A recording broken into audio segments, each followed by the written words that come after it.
Hello, ഇന്ന് നമുക്ക് നല്ല നാടൻ കപ്പപ്പുഴുക്ക് എങ്ങനെ ഉണ്ടാക്കുന്നതെന്ന് നോക്കാം.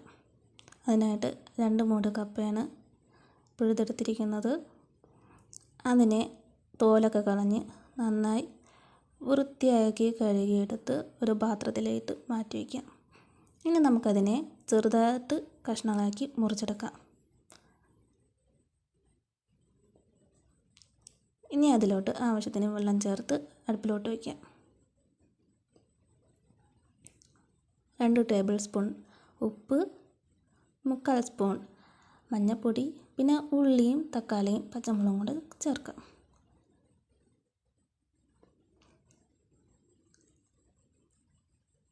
എന്നിട്ട് ഇതിനെ നന്നായിട്ട് മിക്സ് ചെയ്ത് കൊടുക്കാം. അത് കഴിഞ്ഞ് അടച്ച് വെച്ച് വേവിക്കാം. ഈ വേവിച്ച് വെച്ചതിനെ വെള്ളം ഊറ്റിയെടുത്ത് നന്നായി ഉടച്ച് വീണ്ടും മിക്സ് ചെയ്യാം. തേങ്ങ, ജീരകം, ചെറിയുള്ളി എന്നിവ മിക്സിയിൽ അരച്ചെടുത്ത് ഇതിലോട്ട് ചേർക്കാം.